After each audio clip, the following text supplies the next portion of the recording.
என் நெஞ்சில் குடியிருக்கும் திருச்சி பகுதி மக்கள் உங்கள் அனைவருக்கும் என்னுடைய வணக்கம். எல்லாரும் எப்படி இருக்கிறீங்க? காலையில் எல்லாரும் சாப்பிட்டீங்களா? ரொம்ப நேரமா வெயிட் பண்றீங்க போல. இந்த சீக்கிரம் முடிச்சிடுறேன். கேஸ் பிரச்சனையெல்லாம் எப்படி இருக்கு? சரியாயிடுச்சா? சால்வ் ஆயிடுச்சா? கேஸ்லாம் புக் பண்ணீங்கன்னா புக் ஆகுதா?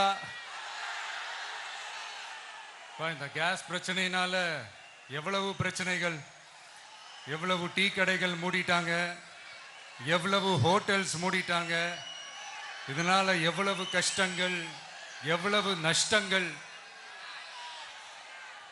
அவங்களாச்சும் கொஞ்சம் உஷாரா இருந்திருந்தாங்கன்னா இந்த கேஸ் தட்டுப்பாடை கொஞ்சம் கண்ட்ரோல் பண்ணியிருக்கலாம். இவங்களாச்சும் கொஞ்சம் முன்னெச்சரிக்கையா இருந்திருந்தா அட்லீஸ்ட் நம்ம ஊர்லயாச்சும் இந்த கேஸ் தட்டுப்பாடை கொஞ்சம் கண்ட்ரோல் பண்ணியிருக்கலாம். இவங்க 2 பேரும் தான் இதுக்கு காரணம். ஆனா நம்ம ஸ்டாலின் சாரை கேட்டீங்கன்னா நமக்கு அதுக்கும் சம்பந்தமே இல்லையே அப்படின்பாரு. ஆனா அவர் வீட்டில் ஏதாவது ஒரு ரைடுனா, அவர் வீட்டில் ஏதாவது ஒரு பிரச்சனைனா டெல்லிக்கு பறந்து போயிட்டு வருவாரு. இந்த கேஸ் சிலிண்டர் பிரச்சனைக்கு கொஞ்சம் டெல்லிக்கு பறந்து போயிட்டு வரலாம்ல, கொஞ்சம் பிரயோஜனமாச்சு இருக்கும்ல. கேஸ் சிலிண்டருக்கு மானியமா 100 ரூபாய் தருவேன்னு சொன்னீங்களே, என்ன ஆச்சு? கரும்புக்கு ஆதார விலையா 4000 ரூபாய் தருவேன்னு சொன்னீங்களே, என்ன ஆச்சு? இந்த ரேஷன்ல சர்க்கரை 1 கிலோ எக்ஸ்ட்ரா தருவேன்னு சொன்னீங்களே, என்னாச்சு? ரேஷன்ல உளுந்தம்பருப்பு கொடுப்பேன்னு சொன்னீங்களே, என்னாச்சு? நானும் இது எத்தனை வாட்டி ரிப்பீட் பண்றதுன்னு எனக்கு தெரியல. நீட்டை ரத்து செய்வோம்னு சொன்னீங்களே, என்னாச்சு? ஸோ எதெல்லாம் அவரால் செய்ய முடியாதோ அதையெல்லாம் பொய் வாக்குறுதிகளாக கொடுத்து ஏமாத்துறது தான் இவருடைய வேலையே. இப்போ அடுத்த செட் ஆஃப் இந்த பொய் வாக்குறுதிகளை ரெடி பண்ணிட்டாரு. அதனால அவரை மாதிரி நாங்க பொய் வாக்குறுதிகள்லாம் கொடுக்க மாட்டோம். மக்களுடைய தேவைகள் என்னன்னு சரியா புரிஞ்சுக்கிட்டு அதுக்கு ஏற்ற மாதிரி தான் நாம செயல்படுவோம். 6 சிலிண்டர்கள் தாய்மார்களுக்கு கட்டணம் இல்லாம அன்னபூர்ணி சூப்பர் 6 திட்டம் சொன்ன மாதிரியே நிறைவேற்றுவோம். கல்யாணம் ஆகி போற நம்ம தங்கைகளுக்கு 1 பவுன் தங்கமும் பட்டு சேலையும் சொன்ன மாதிரியே கொடுப்போம். 60 வயசு வரைக்கும் இருக்கிற குடும்ப தலைவிகளுக்கு மாதந்தோறும் 2500 சொன்ன மாதிரியே கொடுப்போம். என்னுடைய அம்மா, அக்கா, தங்கைகள் எல்லாருமே தமிழ்நாட்டில் எந்த மூலையிலிருந்து எங்க வேணாலும், தமிழ்நாட்டுக்குள்ள எந்த பஸ்ல வேணாலும் ஃப்ரீயா சொன்ன மாதிரியே ஃப்ரீயா போகலாம். கல்வி, ரேஷன், மருத்துவம், குடிநீர், சாலை வசதி, பஸ் போக்குவரத்து, இந்த மாதிரி அடிப்படை விஷயங்கள்ல தான் எங்களுடைய முதல் கவனம் இருக்கும். நான் ஏற்கனவே சொன்னது மாதிரி நிறைய கவர்மெண்ட் ஸ்கூல்ல இந்த டாய்லெட் வசதிகள்லாம் சரியா இல்லை, அதை சரிப்படுத்தணும்னு சொன்னோம். உடனே இதெல்லாம் ஒரு பெரிய விஷயமா அப்படின்ட்டு சில அறிவாளிங்க கேட்டாங்க. அந்த அடிப்படை வசதிகள் இல்லாததுனால தான் ஒரு 12th ஸ்டாண்டர்ட் படிக்கிற பொண்ணு ஒரு அவசரத்துக்கு ஒரு காட்டு பக்கம் ஒதுங்கினாங்க. என்னாச்சு? இந்த உலகத்தை விட்டே போயிட்டாங்க. அதுக்கு என்ன காரணம்? இந்த மாதிரி அடிப்படை வசதிகள் இல்லாததான் காரணம். அதனால என்னுடைய தாய்மார்களே, உங்களுக்கு பாதுகாப்பு இல்லாத இந்த அடிப்படை வசதிகள் கூட செஞ்சு கொடுக்காத இந்த தீய சக்தி திமுக அரசை என்ன பண்ணலாம்? தூக்கி வீசி அறிவோமா? எதுக்கு இப்ப அங்க இங்க சுத்திக்கிட்டு நம்ம ஊருக்கே வருவோம், நம்ம திருச்சிக்கே வருவோம். இங்க ஒரு மந்திரி இருக்கிறாரு, நகராட்சி துறையில வேலை வாங்கி தரதா சொல்லி கோடிக்கணக்கான பணத்தை லஞ்சமா வாங்கிக்கிட்டு தகுதியானவங்களுக்கு எல்லாம் வேலை வாய்ப்பு கிடைக்காத அளவுக்கு பண்ணிருக்கிறாரு. இதெல்லாம் எவ்வளவு பெரிய ஒரு ஏமாத்து வேலை. அதனால நம்ம தம்பி தங்கைகளே, உங்களுக்கு இந்த வேலை வாய்ப்பை பறிச்ச இந்த ஸ்டாலின் சார் சர்க்காரை என்ன பண்ணலாம்? தூக்கி வீசி எறிவோமா? உங்களுக்கு இந்த பாதுகாப்பு இல்லாத, சட்டம் ஒழுங்கு சரியில்லாத இந்த தீய சக்தி திமுக அரசை என்ன பண்ணலாம்? தூக்கி வீசி எறிவோமா? நகராட்சி துறையில மட்டுமே 1000 கோடிக்கு மேல ஊழல்னா அப்ப மத்த துறையில எல்லாம் கொஞ்சம் கணக்கு போட்டு பாருங்க, தலையெல்லாம் சுத்தி போயிடும். நான் கொஞ்ச நாளைக்கு முன்னாடி சொல்லியிருந்தேன், இந்த ஸ்டாலின் சார் டாக்ஸ் அப்படின்ட்டு, இந்த ஜிஎஸ்டி மாதிரி எஸ்எஸ்டி, அதை பத்தி அவங்க வாயை திறக்கலைங்க. என்னமோ அவங்களே ஒத்துக்கிட்ட மாதிரி இருக்குது. ஆமா, இப்படி ஒரு டாக்ஸ் இருக்குது அப்படின்னு அவங்களே ஒத்துக்கிட்ட மாதிரி ஆயிடுச்சு.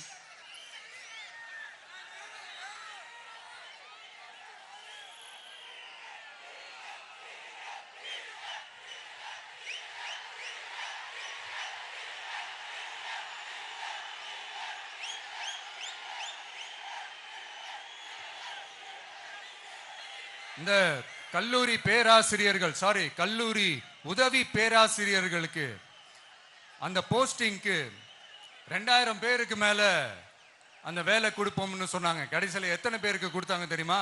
வெறும் 5 பேருக்கு. 2000 எங்க, இந்த 5 எங்க? அதனால இதெல்லாம் வெறும் அறிவிப்புகள் மட்டும்தான். இந்த மாதிரி லட்சக்கணக்கான காலி பணியிடங்களை நிரப்புவோம்னு சொன்னாங்க, அதுவும் என்ன ஆச்சுன்னு தெரியல. இதெல்லாம் வெறும் அறிவிப்புகள் மட்டும்தான். இதனால ஒரு யூஸுமே கிடையாது. யூஸ்லெஸ் கவர்மெண்ட் இது.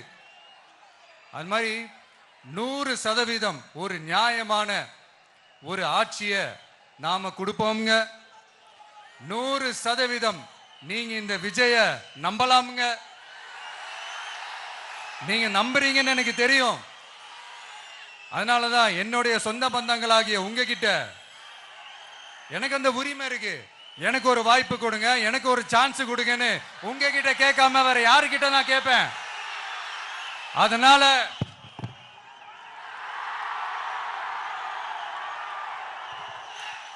எனக்கு ஒரே ஒரு வாய்ப்பு கொடுங்க.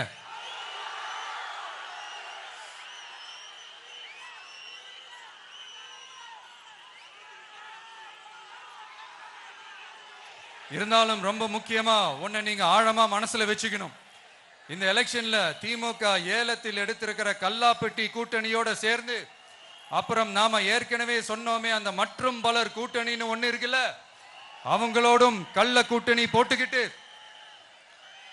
எல்லாரும் முன்னா சேர்ந்துக்கிட்டு நம்மள உங்க விஜய எப்படியெல்லாம் எதிர்க்கிறாங்கன்னு நான் சொல்லிதான் உங்களுக்கு தெரியணும்னு அவசியம் இல்லை. இந்த கரூர் நிகழ்ச்சி சூழ்ச்சின்னு பலர் சொல்றது மாதிரி நம்ம கடைசி படமான ஜனநாயகன், அதான் நம்ம மனசுக்கு நெருக்கமான உங்க எல்லாரோடும் நமக்கு இருக்கிற பூர்வ ஜென்ம பந்தத்தை இன்னமும் எங்க இறுக்கமா மாத்திடுமோன்னு, எங்க அது இந்த தேர்தலில் நமக்கு மிகப்பெரிய ஆயுதமா மாறிடுமோன்னு ஒரு கூட்டு சூழ்ச்சி, அதோட இன்னும் பல பல சூழ்ச்சிகள். அதனால உங்க மகன், உங்க அண்ணன், உங்க தம்பி, உங்க விஜய் கேட்கிறேன், உங்களுக்காக நீதி கேட்க வந்த எனக்கும் சேர்த்துதான் நீதி வேண்டும். அவங்க கொள்ளையடிக்க இதுவரைக்கும் எப்படி உங்களை ஏமாத்திட்டு இருக்காங்க தெரியுமா? இந்த காங்கிரஸ்ல இருக்கிற சிலரை கையில பணப்பையில போட்டுக்கிட்டு சிறுபான்மை மக்களை ஏமாத்த ஒரு நேரடி பாதி கதர் கூட்டணி, அப்புறம் இந்த மற்றும் பலர் கூட்டணின்னு ஒண்ணு இருக்குல்ல, அதோட டெல்லி ஓனரோட ஒரு கொள்ளைப்புற கள்ள கூட்டணி, அதாவது பாதி காவி கூட்டணி. கொள்கைன்னு ஏமாத்துறாங்க. அதனால இந்த திமுகவையும் நம்பாதீங்க, இந்த பாஜகவையும் நம்பாதீங்க. 2 பேரும் வேற வேற கூட்டணி எல்லாம் கிடையாது, ஒரே கூட்டணி தான். 2 பேரையும் நம்பாதீங்க. இதுல எந்த டவுட்டும் உங்களுக்கு வேணாம். நீங்க திமுகவுக்கு ஓட்டு போட்டாலும் சரி, அந்த மற்றும் பலருக்கு நீங்க ஓட்டு போட்டாலும் சரி, நீங்க யாருக்கு ஓட்டு போடுறதுக்கு சமம்னு நீங்களே புரிஞ்சுக்கோங்க. அதனால இந்த வரப்போற தேர்தலில் டிவிகேக்கு உங்க சப்போர்ட்டை கொடுங்க. இன்னும் பல வருஷத்துக்கு தமிழ்நாடு சூப்பரா இருக்கும். அப்புறம் நான் ஒரு விஷயத்தை திருப்பி ரிப்பீட் பண்றேன்னு சொல்லி யாரும் தவறா எடுத்துக்க வேணாம், ஏன்னா அது என்னுடைய கடமை. ஒவ்வொரு ஊருக்கும் போய் அதை நான் ரிப்பீட் பண்ண சொல்லியே ஆகணும். ஏப்ரல் 23ஆம் தேதி சும்மா காலங்காத்தால பக்காவா ரெடி ஆயிட்டு ஓட்டர் ஐடி கார்டை கையில எடுத்துக்கிட்டு முதல்ல பூத்துல போய் நின்னு அந்த விசில் சின்னத்துக்கு நேரா இருக்கிற அந்த பட்டனை ஒரு அழுத்துங்க. உங்க வீட்டுல இருக்கிற ஒவ்வொருத்தரையும் அழைச்சிட்டு போங்க. சப்போஸ் வெளியூர்ல இருந்து இங்க திருச்சியில இருக்கீங்கன்னா என்னடா ஊருக்கு போய் ஓட்டு போடணுமேன்ட்டு அசால்ட்டா விட்டுறாதீங்க. இப்பவே அட்வான்ஸ் அவங்களுடைய டிக்கெட்டை புக் பண்ணுங்க. இது ஒரு தலைமுறைக்கான ஒரு தேர்தல், உங்களுக்கான தேர்தல். எவ்வளவு பெரிய வசதியான வாழ்க்கையா இருந்தாலும் எல்லாத்தையும் உதறி தள்ளிட்டு உங்களுக்காக மட்டுமே வந்திருக்கிறேன். உங்களுக்காக நன்றி கடன் செலுத்துறதுக்காக மட்டுமே வந்திருக்கிறேன். அத்தனை வழிகளையும் தாங்கிக்கிட்டு உங்களுக்காக மட்டுமே வந்திருக்கிறேன். ஒரு நாளும் பொய் சொல்லி உங்களை நான் ஏமாத்த மாட்டேன். இந்த 4 முனை போட்டி 40 முனை போட்டின்னு எத்தனை முனை போட்டின்னு வந்தாலும் இங்க 2 முனை போட்டி மட்டும்தான். ஒன்னு டிவிகே, இன்னொன்னு டிஎம்கே. மக்கள் விரோத ஆட்சி நடத்துற ஸ்டாலின் சார் வேணுமா, மக்களை நேசிக்கிற விஜய் வேணுமா? அவ்வளவுதான் இந்த தேர்தலே. அதனால உங்க விஜய்க்கு, உங்க அண்ணனுக்கு, உங்க தம்பிக்கு, உங்க பிள்ளைக்கு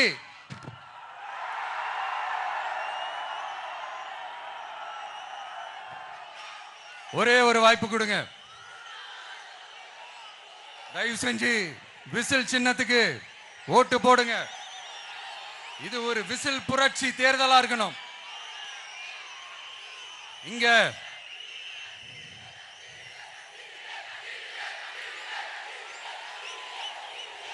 தேங்க்யூ. இங்க திருச்சி இந்த எல்லா தொகுதியிலும் நம்மளுடைய நண்பர்களை, நம்மளுடைய தோழர்களை வேட்பாளர்களா அன்னைக்கு அறிவிச்சேன், நான் நிப்பாட்டி இருக்கேன். அவங்க வேற, நான் வேறன்னு தயவு செஞ்சு பிரிச்சு பாத்துறாதீங்க. அவங்க எல்லாரையும் வெற்றி பெற செய்யணும்னு உங்க எல்லாரையும் தாழ்மையுடன் நான் கேட்டுக்கிறேன். நான் தன்னந்தனியாளு, நீ ஏளனமா பாரு. கொஞ்சம் நவுந்தனா இங்க 8 கோடி பேரு. மிரல போது ஸ்டேட்டு எங்க விசில் சத்தம் கேட்டு. நல்லவங்க வாழ நீ விசில் கடி ஓட்ட. கடைசி நம்பிக்கை மக்களை தேடி வருது. அதை இறுக்கி புடிச்சு ஒரு வரலாறு எழுது. உங்க விஜய் நான் வர. விசில் அடிக்க ரெடியா?